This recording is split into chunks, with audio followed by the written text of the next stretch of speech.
स्वागत है आपका उत्तराखंड न्यूज एक्सप्रेस में। आपके साथ मैं हूं मोनिस मलिक। और आज भाजपा ने उत्तराखंड चुनावों के लिए आखिरकार अपना घोषणा पत्र जारी कर ही दिया। जहां पिछले चुनावों में हम देखते थे कि पार्टियां मतदान से काफी समय पहले, काफी दिन पहले अपना चुनावी घोषणा पत्र जारी कर दिया करती थीं, जिससे कि उनकी घोषणाएं जनता तक आसानी से पहुंच जाएं तथा पार्टी के कार्यकर्ताओं को भी इन चुनावी वादों को जनता तक पहुंचाने का पर्याप्त समय मिल जाए। लेकिन इस बार जहां मतदान में एक सप्ताह से भी कम का समय रह गया है, वहीं दोनों ही पार्टियां अब तक अपने चुनावी घोषणा पत्र जारी करने में जानबूझकर देर कर रही थीं। शायद प्रदेश की दोनों बड़ी पार्टियों में प्रतिस्पर्धा काफी कठिन देखने को मिल रही है। वहीं आज भाजपा ने उत्तराखंड चुनावों के लिए आखिरकार अपना घोषणा पत्र जारी कर दिया है। इस मैनिफेस्टो को हम 10 अलग अलग भागों में विभाजित कर सकते हैं। जैसा कि अभी तक जानकारी मिली है, अगर कोई एक विषय इसमें रह जाता है तो उसे बाद में अपडेट कर दिया जाएगा। भाजपा उत्तराखंड के ऑफिशियल अकाउंट से जो जानकारी उत्तराखंड न्यूज एक्सप्रेस को प्राप्त हुई है, उसके आधार पर इस घोषणा पत्र के 10 भाग हैं। 10 सूत्रीय मैनिफेस्टो है ये, जिसमें ग्रामीण विकास, खेल, कौशल विकास, महिला, कानून व्यवस्था, कृषि, स्वास्थ्य, उन्नतीकरण, भाषा एवं संस्कृति तथा चार धाम।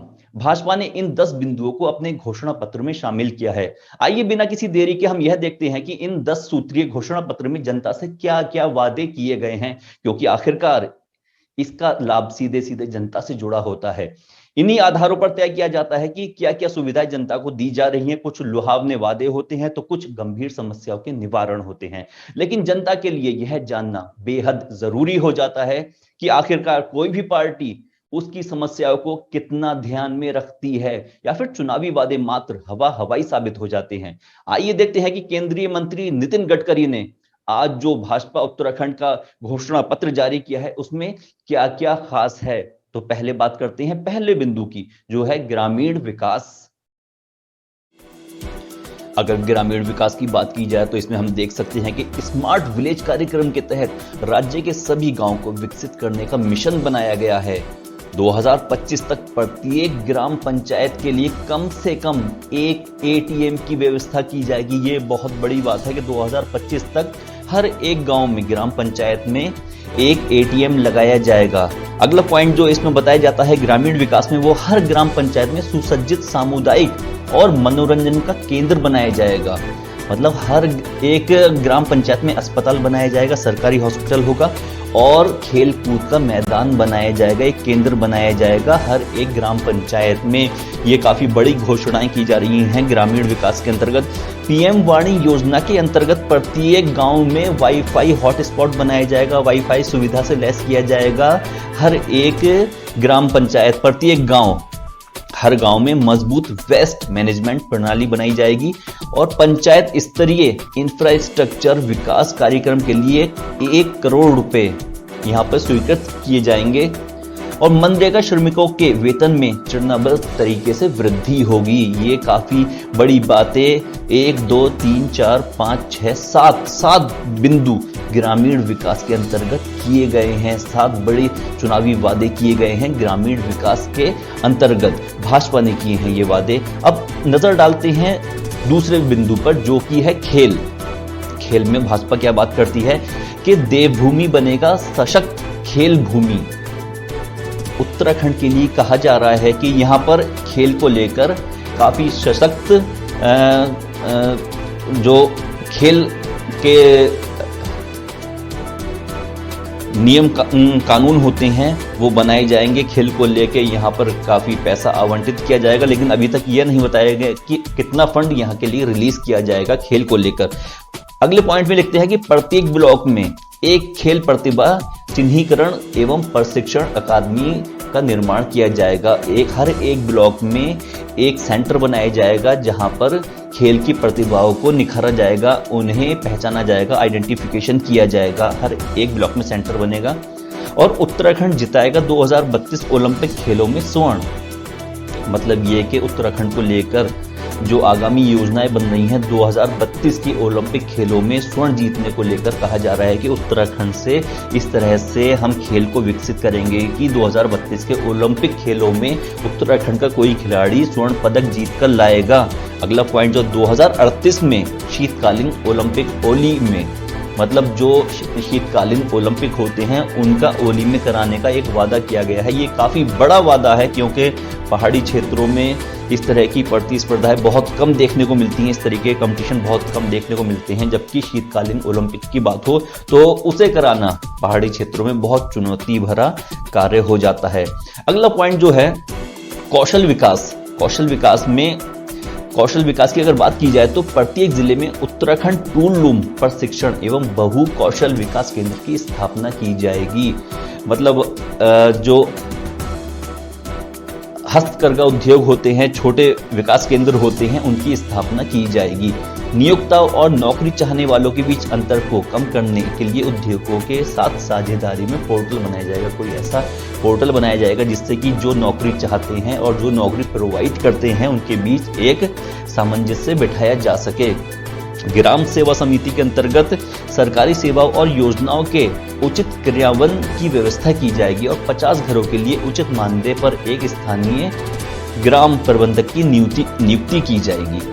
50 घरों के उचित मानदेय पर एक स्थानीय ग्राम प्रबंधक की नियुक्ति की जाएगी।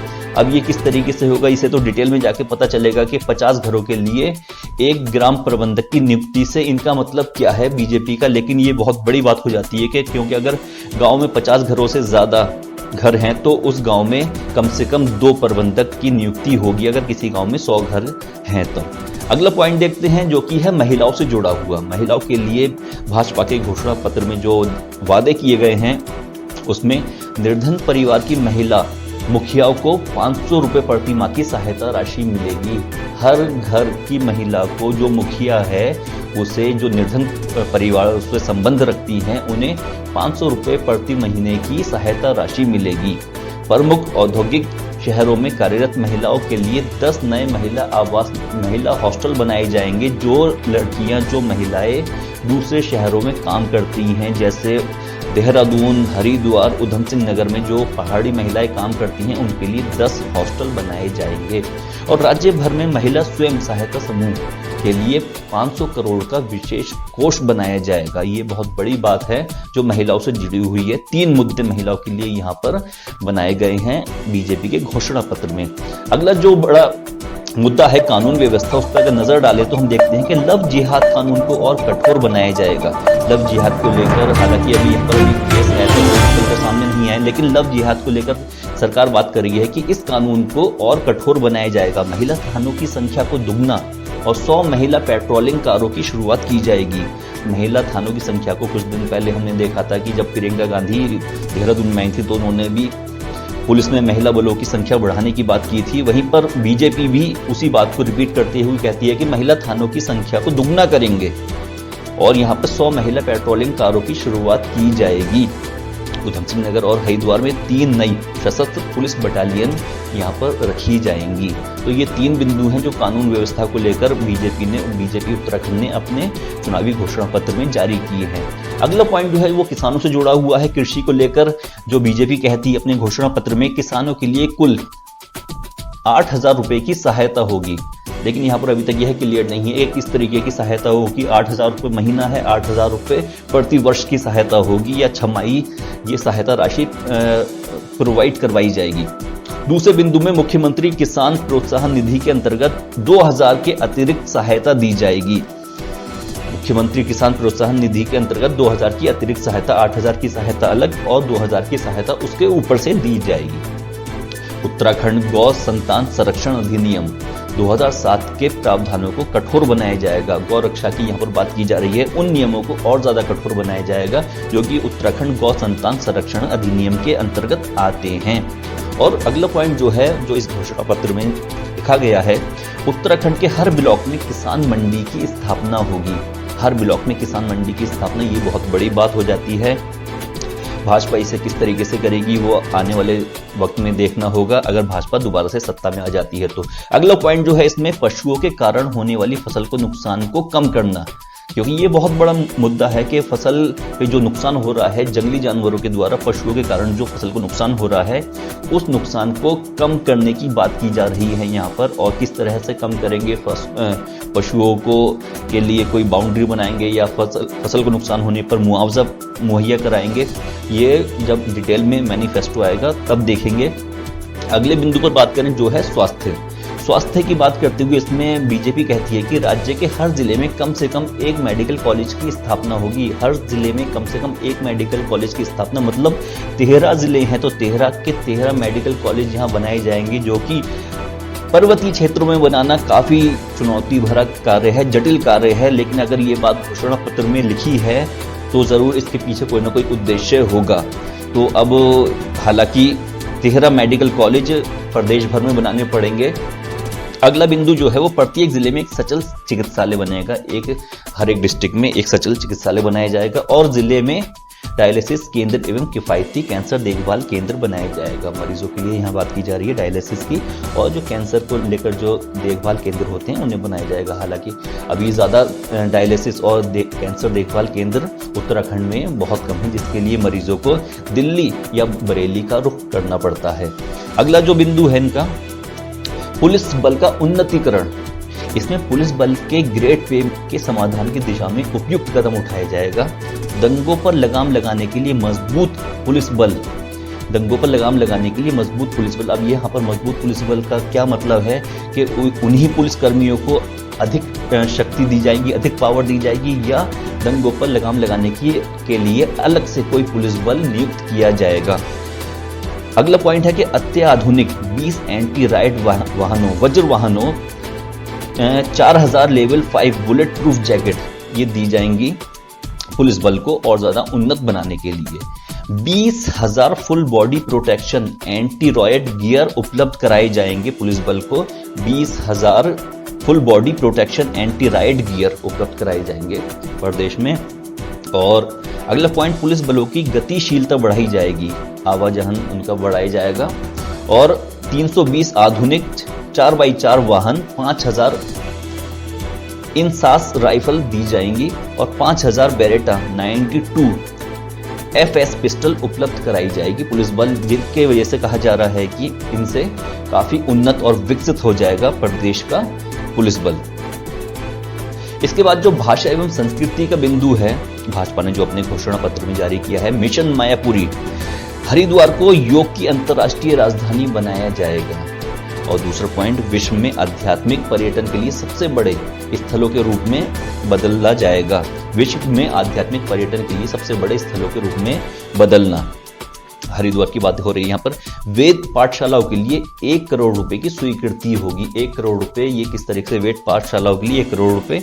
और वेद पाठशालाओं की प्रमुख धार्मिक और सामाजिक संस्थाओं में साझेदारी, वेद पाठशालाओं की प्रमुख धार्मिक एवं सामाजिक संस्थाओं में साझेदारी। इससे मतलब ये कि जो छात्र वेद पाठशालाओं में शिक्षा ग्रहण करते हैं उनमें सामाजिक संस्थानों में उनकी जॉब लग सकती है, और जो धार्मिक संस्थान है वहाँ पर उनकी जॉब के लिए साझेदारी होगी। उत्तराखंड संस्कृत विश्वविद्यालय में वेद विभाग का विस्तार, जो वेद विभाग का विस्तार की बात हो रही है यहाँ पर संस्कृत विद्यालय में। अगले बिंदु पर आते हैं जो है 4 धाम बिंदु, 4 धाम परियोजना। 4 धाम सर्किट से जुड़े सभी तीर्थ केंद्रों का विस्तार किया जाएगा। भौतिक बुनियादी ढांचों और परिवहन सुविधाओं का विस्तार होगा। भौतिक बुनियादी ढांचे और परिवहन सुविधाओं का विस्तार होगा 4 धाम योजना के अंतर्गत, क्योंकि वहां जाने में जो टूरिस्टों को, तीर्थयात्रियों को वहां पर परेशानी होती है, सड़क से संबंधित परेशानी होती है, कभी लैंडस्लाइड हो जाता है, सड़क वहां पर सरक जाती है, दरक जाती है, तो जिस वजह से वो दिक्कतें होती हैं, परिवहन में उन चीज़ों को सुधार किया जाएगा। और मोक्षदा तीर्थ यात्रा योजना के अंतर्गत वरिष्ठ नागरिकों को 10,000 रुपए तक की सब्सिडी दी जाएगी। अब ये बात अभी जब इनका मैनिफेस्टो क्लियर हो जाएगा बीजेपी का, तब उसमें बताई जाएगी कि किस तरीके से 10,000 की राशि मुहैया कराएंगे, कि ये तीर्थ यात्रा के लिए 10,000 की राशि सब्सिडी दी जाएगी या फिर किस हिसाब से दी जाएगी, वो अभी तक क्लियर नहीं है। लेकिन जो मोटा मोटा समझ में आ रहा है वो यही कि जब कोई वरिष्ठ नागरिक तीर्थ यात्रा के लिए जाएगा, 4 धाम की तीर्थ यात्रा के लिए जाएगा, तो उसे जो उसके कुल खर्चा होता है उसमें से 10,000 रुपए की सब्सिडी सरकार प्रोवाइड करेगी, मुहैया करेगी। और एक बिंदु जो है इसमें वो है कुमाऊं का विकास, पर्वतीय विकास के लिए बीजेपी अपने मैनिफेस्टो में लिखती है कि कृषि भूमि सर्वेक्षण और बीमा में नई ड्रोन नीति लागू की जाएगी। कृषि भूमि सर्वेक्षण और बीमा में नई ड्रोन नीति लागू की जाएगी। पर्वतीय जिलों में काम करने के लिए विशेषज्ञ डॉक्टर को प्रोत्साहित किया जाएगा, ताकि जिससे, क्योंकि सबसे बड़ी समस्या जो आती है वो पर्वतीय क्षेत्रों में स्वास्थ्य को लेकर जो समस्या आती है उसमें डॉक्टर पहाड़ों पर जाना नहीं चाहते।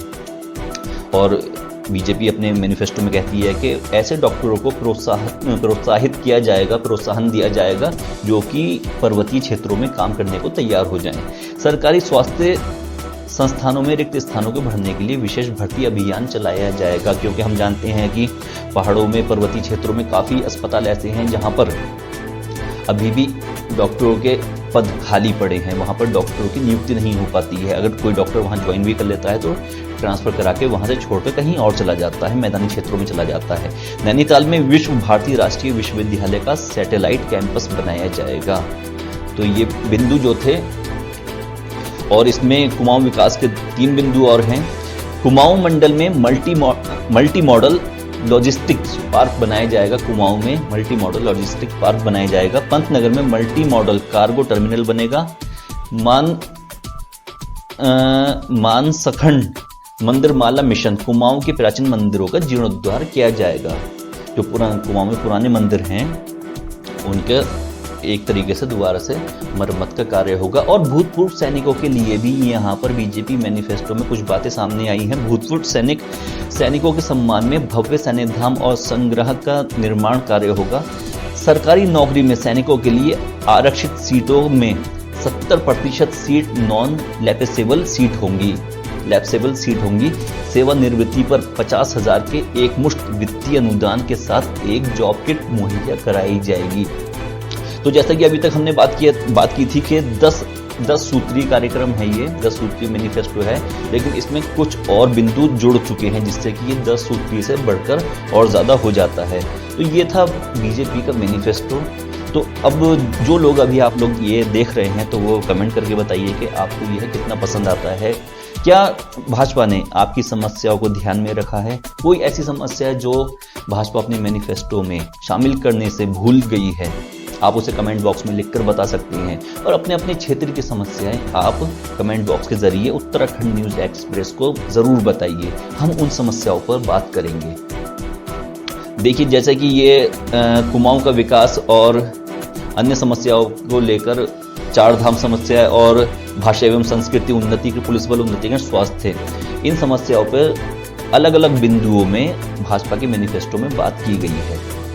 अब ये अपने वादों पर बीजेपी कितनी खरी उतरती है वो तो चुनाव जीतने के बाद पता चलेगा, लेकिन फिलहाल जो कंडीशन ये है वो ये कि 1 हफ्ते से कम का समय रह गया है मतदान में। तो ऐसे में प्रतिस्पर्धा काफी कठिन है और आने वाले समय में पता चलेगा कि जनता किसे उत्तराखंड का ताज देती है। तब तक देखते रहिए उत्तराखंड न्यूज एक्सप्रेस।